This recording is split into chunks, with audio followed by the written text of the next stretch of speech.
Бәріміз соңғы сәтке дейін Шавкат Рахмонов пен Камара Усман арасындағы жекпе-жекті күткен едік. Бұл кездесу 7 желтоқсанда UFC 310 турнирінде жартылай орта салмақтағы UFC чемпионы Белал Мухаммедтің орнына өтеді деп жоспарланған болатын. Бірақ нигериялық қорқыныш тағы да көшпендімен болатын кездесуден бас тартты. Бұған дейін ол бұл жекпе-жекке келісімін бергені туралы ақпарат тараған еді. Ал өз кезегінде UFC-дің ең жек көрінішті әрі хайпты спортшыларының бірі ирландиялық Иэн Мачадо Герри өз мүмкіндігін пайдаланып қалуға дайын екенін көрсетті. Герридің кандидатурасы Белал Мухаммед жарыстан шыққаннан кейін UFC матчмейкерлерінің назарына бірінші болып ілінді. Ирландиялық спортшы жартылай орта салмақта 7-ші орында тұр. Жеңіліссіз рекорды бар және оның атағы жанкүйерлер арасында қызығушылық тудырады. Алайда UFC Герриді басқа қарсылас Хоким Баклимен 14 желтоқсанда өтетін UFC 10 SPN 63 турнирінде басты оқиға ретінде жариялады. Алайда соңғы сәтте Герриді Шавкатқа қарсы қойып, Баклиге Колби Ковингтонды берді. Колби демекші, ол да Шавкатпен шығам дегендердің біреуі еді. Шавкатты егеу құйрыққа теңеп, айтпағанды айтып еді.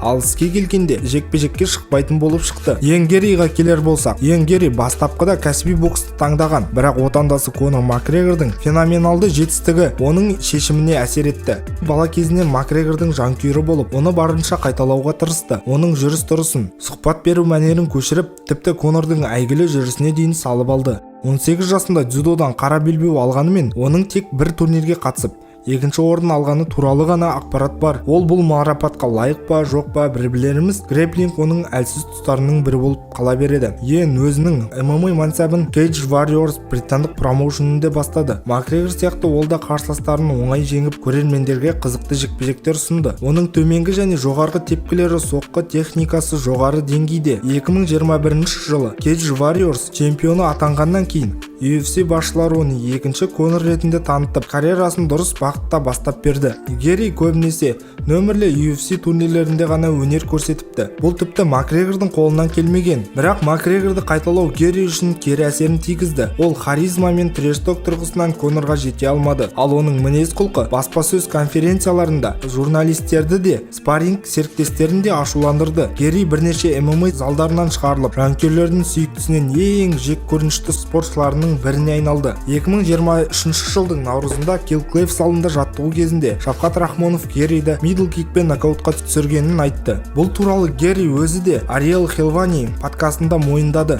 Біз бір турнирде жұдырықтасуымыз керек болды. Ол Джефф Нилмен, ал мен Кинан Сонмен. Бапкер Генри Хуфт маған келіп, мен сендердің спортшы екендеріңді түсінемін. Бірақ екеуіңнің де алдағы жекпе-жектерің бар. Сендер бір командасыңдар. Сондықтан жай ғана жеңіл жұмыс жасаңыздар. Тек серігіңізбен қозғалып белсенді болып, бір-біріңе үйреніп жұмыс жасаңыздар деді. Солай біз жаттығу жасап, қимылдап, жақсы спарринг серіктестер секілді жұмыс жасадық. Мен Шавкатты денесінен тепкенімде ол артқа шегінді. Маған қарап тұрды да менің қабырғама бум деп соққы берді. Сол кезде мен ойладым, әй сен қулығыңды асырған кішкентай қу екенсің. Сол жерде жанымның шыққанын сонда ойладым, жарайды, ойын басталды деп. Бірақ Генри, болды тоқтатыңдар, екеуіңде ақымақтық жасамаңдар деп тоқтатып қойды. Бұл күлкілі болды, тек қана ойын ғана еді. Егер соққылар жайлы айтсақ, мен Рахмоновтан жылдамырақ, техникалық тұрғыдан басымырақ әрі дарындырақпын. Ол талантты ма?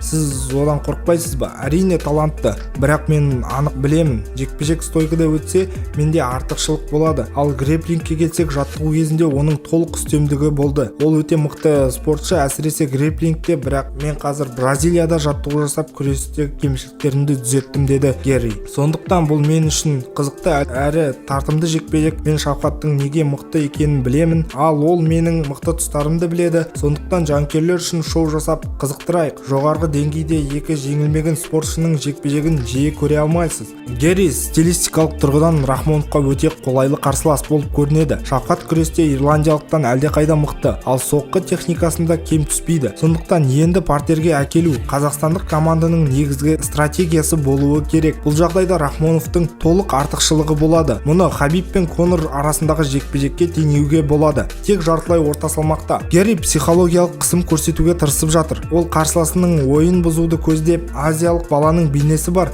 фотоларды ұлының қатысуымен әлеуметтік желіде жариялаған. ең жылдам шабуылға мән беруі мүмкін. Бұл кезде ол қауіпті болуы ықтимал. Алайда жекпе-жек ұзаққа созылған сайын Шавкаттың артықшылығы айқындала түседі. Егер Рахмонов әдеттегі бабында болса, бұл жекпе-жекте оның басымдылығы сөзсіз көрінеді. Ирландиялықтың бұрышы тек кездейсоқ соққыға үміттене алады. Қалай болғанда да мұндай жекпе-жек Шавкаттың мансабындағы маңызды қадам. Болашақта Мұхаммедпен кездесуіне керемет дайындық болары сөзсіз. Видео ұнаса каналға тіркеліп, лайк басып кетіңіздер.